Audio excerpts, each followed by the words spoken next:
या अय्युहल्लज़ीना आमनू सल्लू अलैहि वसल्लिमू तस्लीमा। अल्लाहुम्मा सल्ली अला सय्यिदिना मौलाना मुहम्मद व अला आलि सय्यिदिना मौलाना मुहम्मद। अखबादुना मजरूहतुन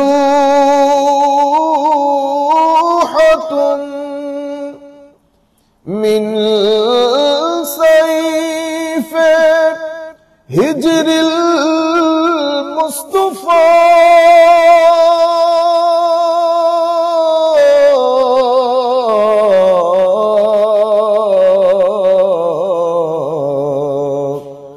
तूबा लि अहले बल्दतिन फ़ीहा नबियुल मुहतशमी। अल्लाहुम्मा सल्ली अला सय्यिदिना मौलाना मुहम्मद व अला आलि सय्यिदिना मौलाना मुहम्मद। या रहमतल लिल आलमीन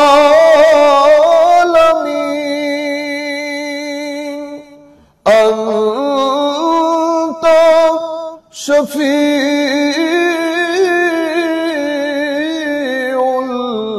मुज़निबीन।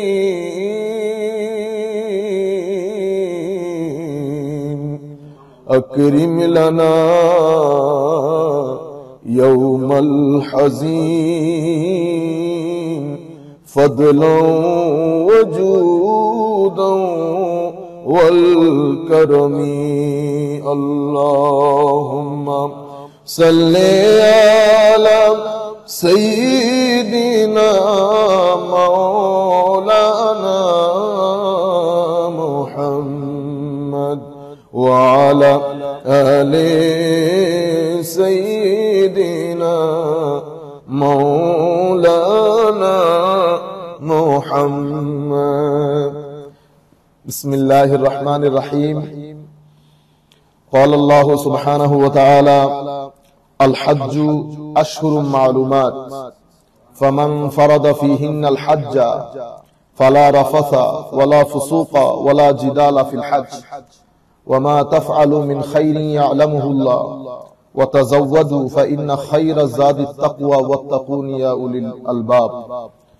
क़ाल अन्नबिय्यु सल्लल्लाहु अलैहि वसल्लम फ़िल हदीस शरीफ हाज़ल हदीस रवाल इमाम अत-तबरानी वल बज़्ज़ार अन अबी हुरैरता रज़ियल्लाहु तआला अन्हु अनिन नबी सल्लल्लाहु अलैहि वसल्लम क़ाल युग़फ़रु लिल हाज व लिमन इस्तग़फ़र लहुल हाज। सदक़ रसूलुल्लाहि सल्लल्लाहु तआला अलैहि वसल्लम। Alhamdulillah, by the blessings and mercy of Almighty Allah, we are here today again. So I've been requested to speak today, and I'd like to say thank you, shukriya to all the members and especially Khatib of this mosque, Allama Nazakat Hussain Qadri, especially Imam of the mosque as well. Jazakumullah khair al jaza fid darain. Time is very short. Month of Hajj, and inshallah this is, I think, 4th of Dhul Hijjah. First of all, some of our brothers, they are in Saudi Arabia right now. Some of our brothers starting their journey to arrive there. So inshallah, our video is being recorded just for them. That some people were, at the first time, they think Hajj is something, don't know where we're going, what to do, what is Hajj. Very simple. It is, I think, 6 days program. So you don't need to be scared of. You don't need to be nervous. 6 days program. The route is like that. Kaaba, Mina, Arafah, Muzdalifah, Mina, and then Kaaba. It starts from 8th of Zilhajj. It will finish on 13th of Zilhajj. Your Hajj is finished. You will start from Kaaba, which will call Tawaf al-Qudum, and welcoming Tawaf. You will do the Tawaf of Kaaba, and you will start your journey towards Mina. From Kaaba to Mina, from Mina to Arafah. And there is no particular prayer. There is no particular du'as to be recited. Just you gonna stay in Mina. After that, you will go to Arafah, stay there for a couple of hours, and then again to Muzdalifah, stay there for a couple of hours, again to Mina, and then your Hajj is finished. This is Hajj.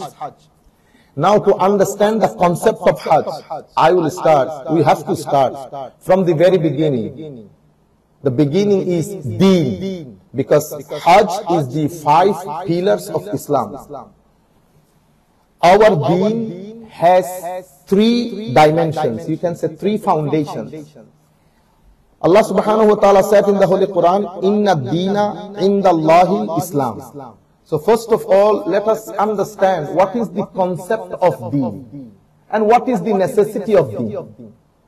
Why we are in need of Deen, if we are in need of. Because there is a big confusion with regards to the, let us ask you a question, for example.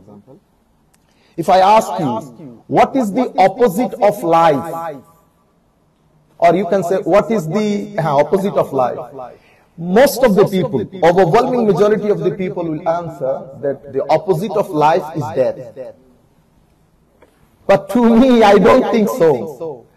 Opposite of life, opposite of death should be birth, not life.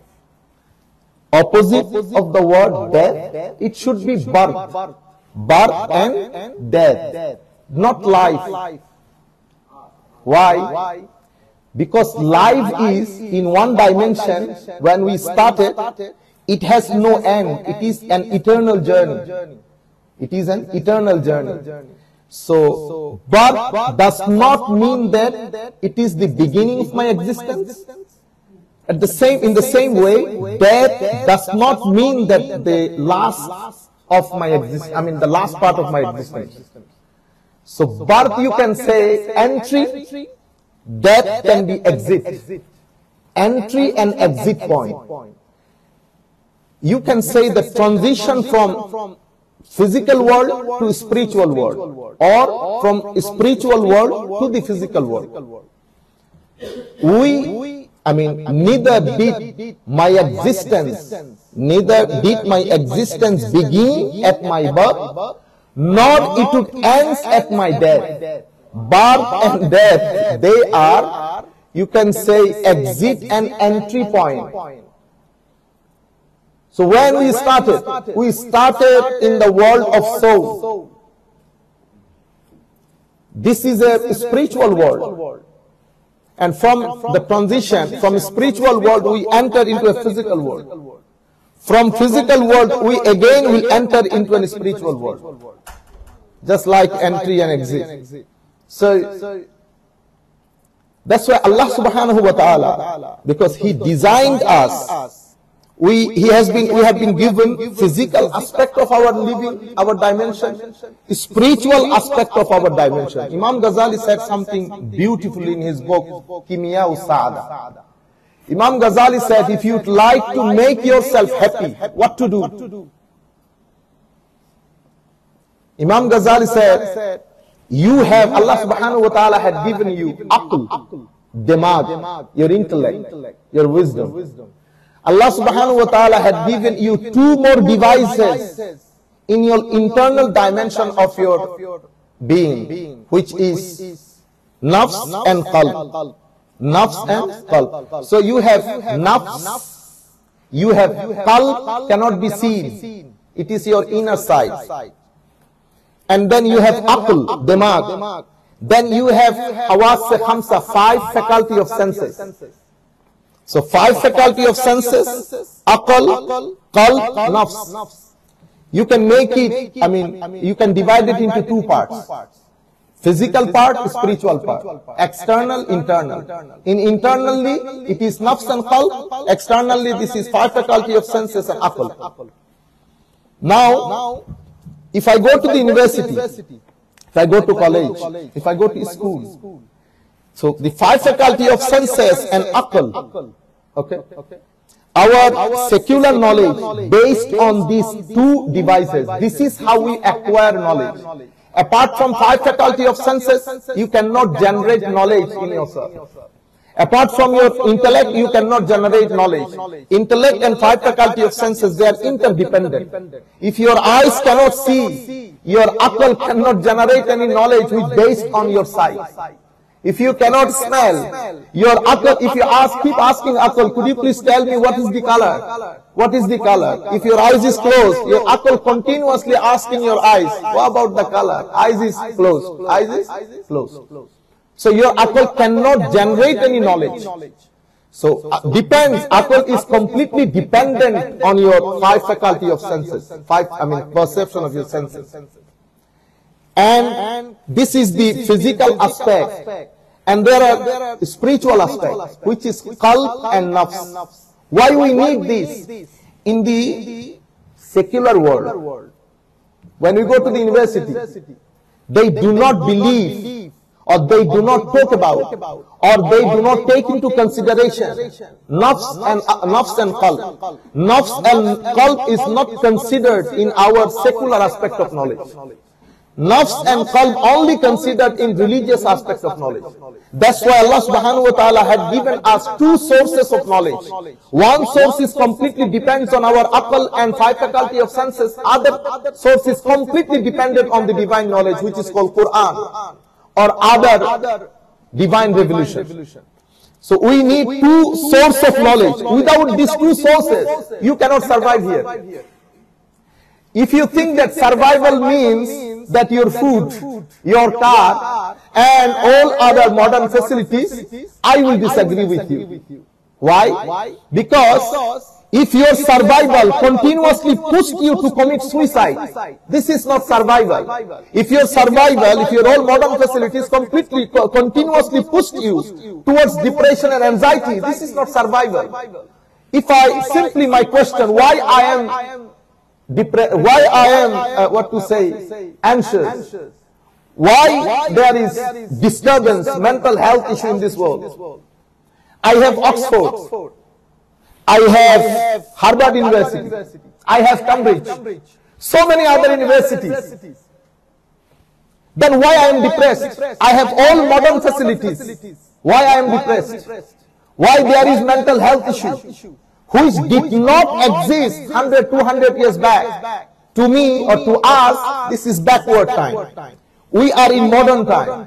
World Health Organization, they are saying that depression become the most important issue, because of which human beings are suffering nowadays. It's more dangerous than corona. But we do not pay attention to this. Why? Because depression has no healing apart from religion. Depression has no feeling apart from masjid. If you have no connection with the Quran, if you have no connection with the masjid, if you have no connection with Islam, Deen, Iman, there is no healing of depression. End of the story. Because they failed to see in 2000, Allahumma salli ala Sayyidina Muhammadin wa ala ali Sayyidina Muhammadin barik wa sallim. In 2002, it was, they saying that depression is number 4 cause of human suffering at this time. And they predicted that it's gonna be number 2 in 2013. But unfortunately, it became number 1 in 2009. Now the number 1 cause of human suffering, it is called depression. And the main reason of depression is my device dependency. So because of this depression, you see, the society is now locked. Because of depression, family is broken down. Because of depression, crime rate goes high and high and high. Because of depression, antisocial behavior is at its peak. All other crimes, if you look, the source, the main issue is depression and anxiety. And on the top, most unfortunate thing is suicide rate. Our suicide rate is getting higher than higher than higher. My question is why you are thinking of suicide. You are enjoying all modern facilities. Why suicide? If you go to the African countries, brother, those who live in the mountains, they never think of suicide. So what is life? We have to rethink again. Here is the problem. We completely forget about akhirah. Life after death. Those who believe in Islam, those who do not believe in Islam, those who are heedless. Everybody, we have no belief in akhirah. Our family is broken down. We have no stability in our family. We recite in Quran, we come to the masjid, but we have our belief with regard to the akhirah, not that firm. Our ladies, our sisters, our brothers, we are fighting for the dunya. All our struggle, all our efforts, all our works, all our thoughts, thinking, planning, mission, vision, everything based on this dunya. We forget about akhirah. But the central point of Islamic tradition and Islamic belief is Yawm Akhirah. Yawm Akhirah means whatever you are doing, you will be questionable. You are accountable. Your creation is not accidental creation.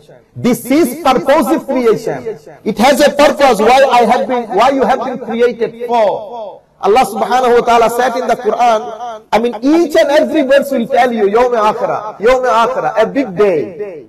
That's why to understand, first of all, I need to understand deen. If you look at the Quran, deen has been used for many meanings in the Holy Quran. But if you look at the Surah Al-Fatiha, Alhamdulillahi Rabbil Alameen, Ar-Rahman Ar-Rahim, Maliki Yawmi Deen.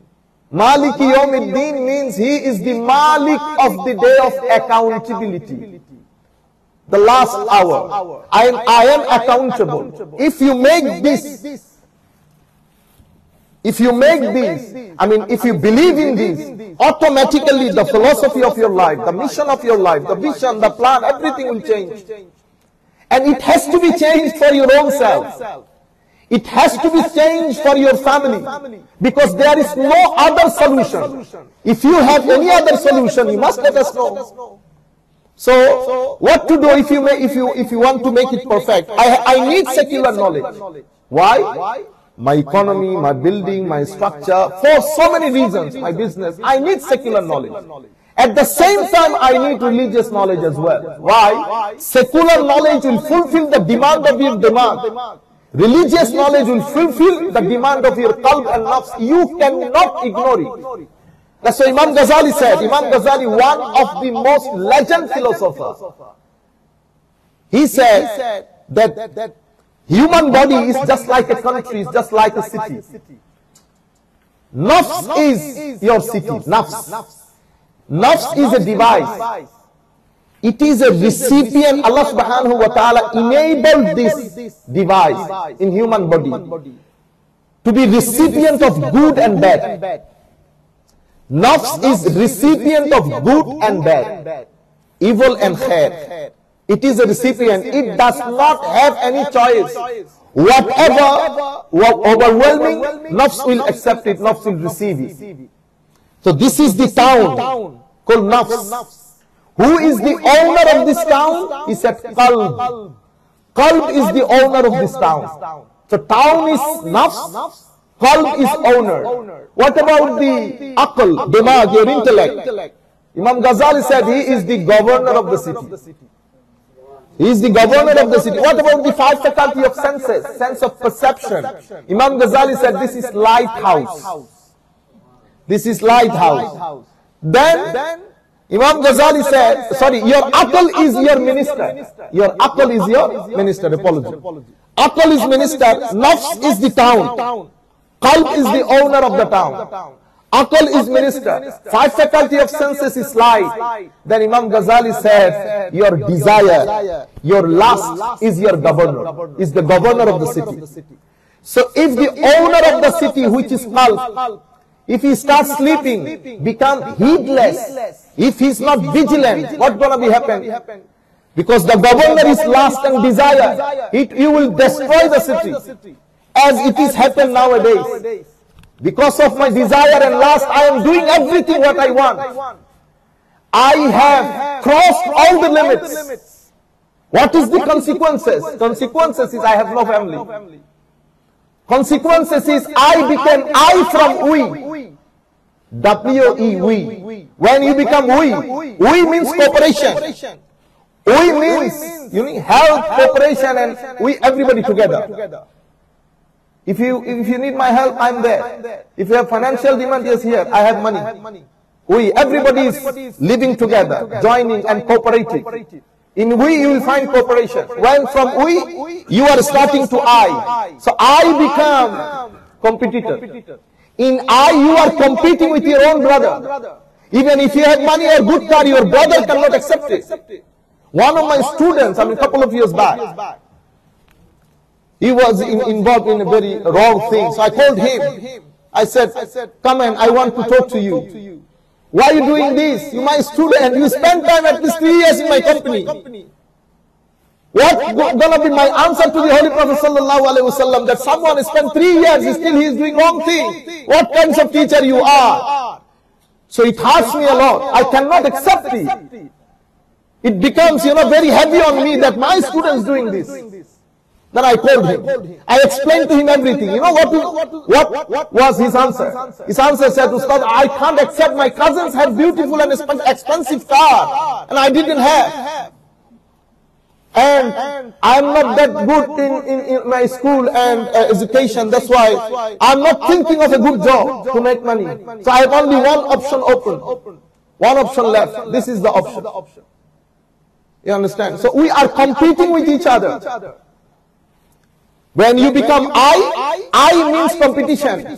I means you are greedy. You need more. You need more. So everybody is fighting for more. What is the consequences? The consequence of I is you will not have stability in your family. You cannot have a family. And end of the day, there will be no discipline, no honesty, and no peace in your life. The final destination of this lifestyle is depression. The final destination of this lifestyle is you cannot trust your partner even. If you cannot trust your partner, see what's going to be happening. And after when you are at the age of 40 and 45, you see alone, all alone, just like an albatross. Alone, all alone on a wide sea. This is what happening. That's why divine knowledge, masjid, Quran, Sunnah, this is, don't never underestimate it. Last time I was in America, I was speaking to a professor, I said, secular knowledge is as important as divine knowledge. You cannot have sustainable and stable society without divine knowledge. And I can prove it. Darbar, Peer, our people now, we have two types of people. Our Peer, they don't know what Peerism is, so they're doing business. Our other people, those who do not like Peer, they say, Beda. Neither Beda nor business. So what is the Peerism is? Peerism is to purify your qalb and your heart, your nafs. Peerism deals with your qalb. As you need a teacher to deal with your aql and your 5 faculty of senses, how to think, how to generate knowledge, what is perception, what is conception, what is knowledge. Same way Peer Sahib deals with your qalb. He will tell you how to purify your qalb, how you make your qalb enable to rule, to dominate over your nafs. Because if your nafs is not dominated by your qalb, your inner part of the world will be unstable. This is what Imam Ghazali said, that your qalb should be vigilant. Your qalb should be vigilant. Why? Your qalb should discuss with its minister, which is aql.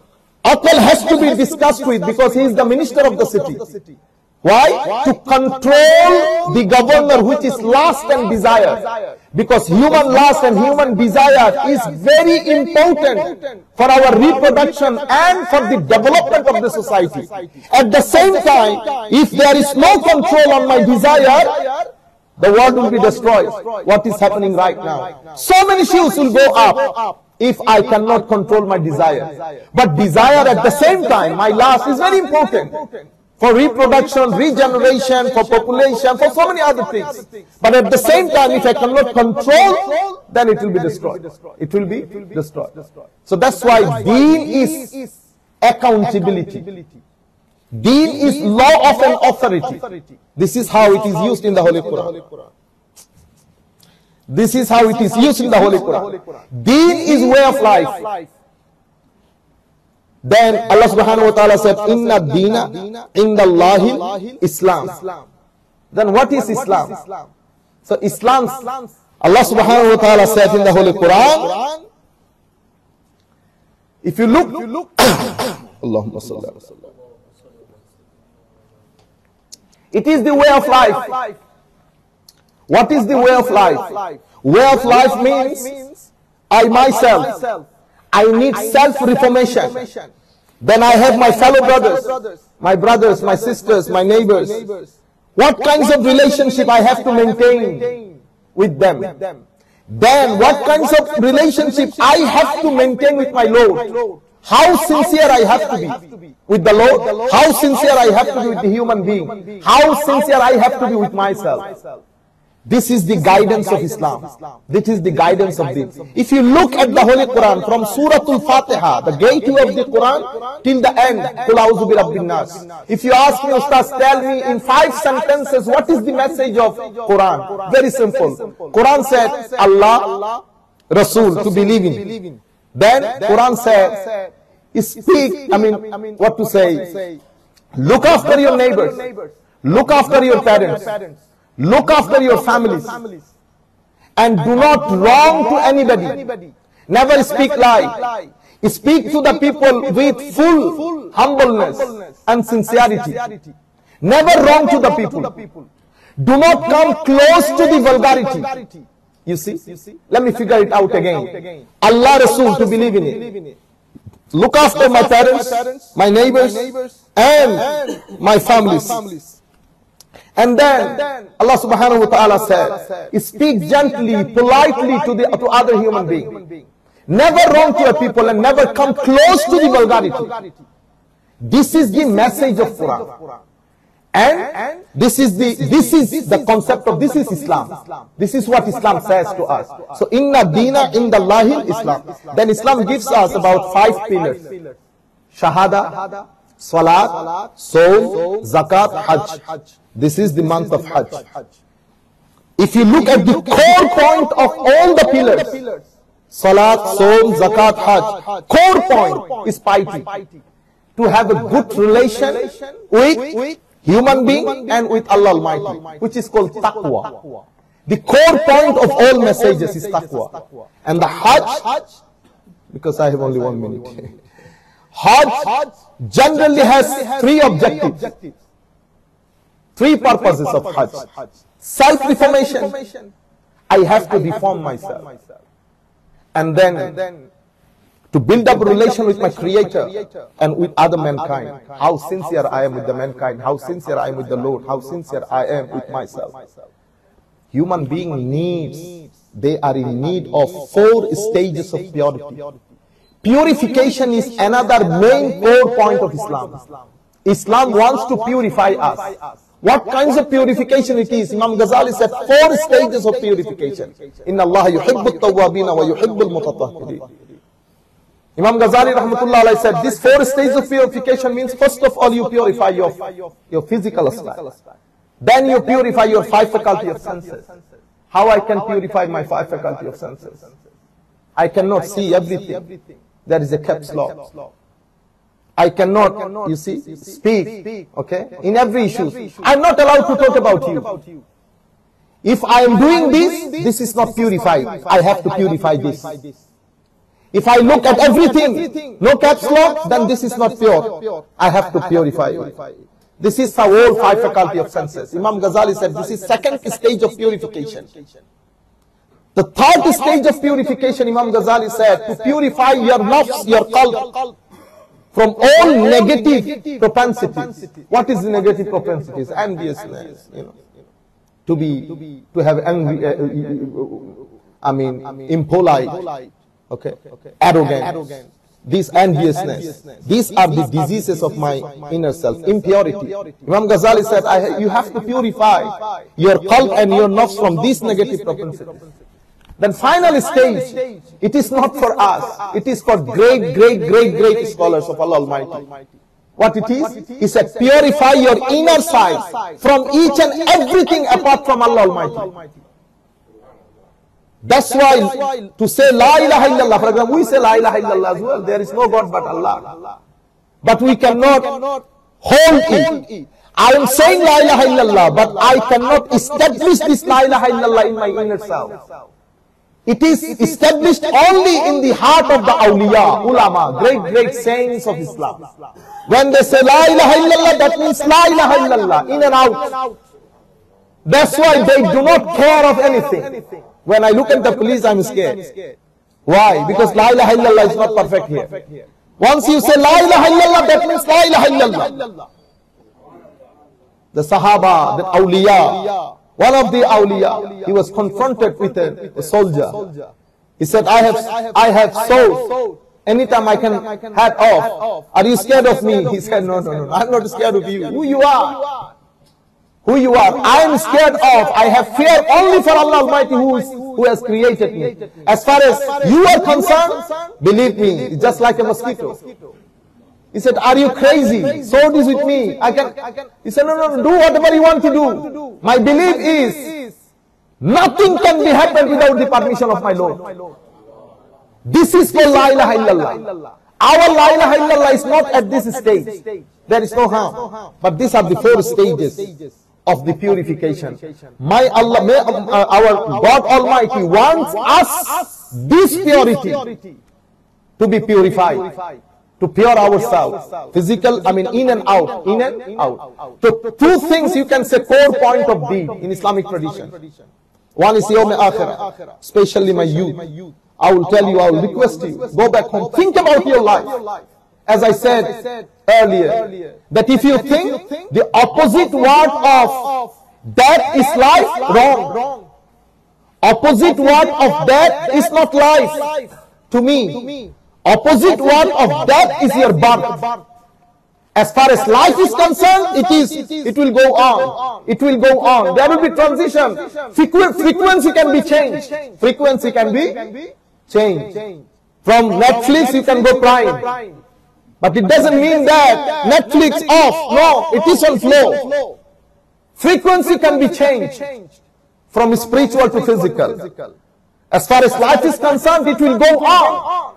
I did exist before I entered into this world. But it was in spiritual existence. Then I will enter in another world. It will be again in a spiritual world. As far as this world is concerned, physical world. Just like an entry and exit. Entry and exit. By birth, entry. By death, exit. Where to exit? The exit into the life after death. So these 2 to 3 things, and Hajj, the final word, inshallah. You see, Hajj has 3 dimensions. One is physical dimension, one is a spiritual dimension, one is aqaidi dimension. So many people are going to listen to our speech. I will request you, before you go Hajj, try to remember why you are in Mina. What happened to the Mina? Why Allah subhanahu wa ta'ala commanded us? You see, this is Hajj. Makkah, Mina, Arafah, Muzdalifah, Mina, Makkah. Finish Hajj. No dua, no prayer. Why, Mawla? He said, this is how my beloved slaves, something happened in Mina in the time of Prophet Abraham alayhi salatu wasalam, Prophet Ibrahim alayhi salam with his son Ismail alayhi salatu wasalam. There was there was an unimaginable dedication, sacrifice made by Prophet Ibrahim alayhi salatu wasalam. Now I'm going to Mina to commemorate those things. Then Allah subhanahu wa ta'ala said, go to Arafah. Mina is omnia, means desire. I started hoping for the pleasure of Allah Almighty. That's why the place is called Mina. From Mina I'm going to Arafah. Arafah means to be acknowledged, to be known. So from Mina, when I entered into Arafah, I become acknowledged by my Lord. I am known to Him. So Arafah, why? My Adam alayhi salatu wasalam, after not many years, he met with his wife, Prophet Hawa alayhi salam. Commemorate, you see, commemoration. And then from there, I'm going to Muzdalifah to Mina again. This is Hajj. And then Safa and Marwa. Safa and Marwa. Prophet Hajar alayhi salam, the wife of the Prophet Ibrahim alayhi salatu wasalam, desperately ran over, I think 7 times between the hill of Safa and Marwa. When he came back, this happened in despair. She found water fountain sprung underneath the feet of Prophet Ismail alayhi salatu wasalam, which is called Zamzam. So that's why Safa and Marwa. So now you asking me, Ustaz, do you think I have to go to Medina Sharif? You asking me, oh, you going Mina because of Ibrahim, you going Arafah because of Adam. What do you think about Prophet Muhammad sallallahu alaihi wasallam? This is the Aqaidi dimension of your Hajj. Aqaidi dimension means always bring in your mind, always keep in your mind. Going Medina Sharif is not part of your Hajj. Is part of your Iman. Is part of your Iman. Don't talk about Hajj. Hajj is an amal. Going Medina Sharif is part of your Iman. How devotee, how humble you are, and what types of feelings you have for the Holy Prophet sallallahu alaihi wasallam. You know what Holy Prophet used to say to his companions? Never leave Medina. Oh Allah, make the barakah of Medina. Our ulamas, most of the time, they translate it double. But to me, it's not double. Because the word of double in Arabic called daf. Holy Prophet said daf. Daf means not 2, 4. How many? 4. Daf means double. If it is 2 daf, in Arabic called daf. So 2 daf means 4. So oh Allah, give barakah to Medina 4 times double than Makkah. Daf. Okay, and if companions, whenever they want to leave Medina, Holy Prophet sallallahu alaihi wasallam used to say, never stay outside Medina long time. Once you finish your work, come back to Medina. Why? It's a guarantee of Iman in Medina. Holy Prophet sallallahu alaihi wasallam said, Innal Iman la ya'rizu ila Medina kama ta'rizu al-hayyatu ila juhriha. At the end, last hour, Iman will run away towards Medina. From the whole world, towards Medina, as a snake tried to save herself. Okay, and what to say, run away towards is what to say, the baru. Okay, this is how Iman ran away from the whole world towards Medina. So Medina is the center of Iman, according to the hadith of Holy Prophet sallallahu alaihi wasallam. This is the Aqaidi dimension of Hajj. And the spiritual dimension to commemorate, because when you are at the Medina, you are in the Makkah, you doing tawaf, alright? You are saying, oh Allah, because you taking oath. You taking oath, bay'ah, in the hand of the Almighty Allah. You can ask me, where is the hand of Almighty Allah? Hajar Aswad. Hajar Aswad is the hand of the Almighty Allah. But when you say hand of the Almighty Allah, never think this is physical hand. No. Allah subhanahu wa ta'ala is free from time and space. So this is how our oath is, oh Allah, from today, I will not cross your limit. I will not cross the limit of the Holy Prophet sallallahu alaihi wasallam. May Almighty Allah enables us or accept our Hajj and make our Hajj Mabrur. Those who hasn't performed Hajj, may Allah subhanahu wa ta'ala enable us to go.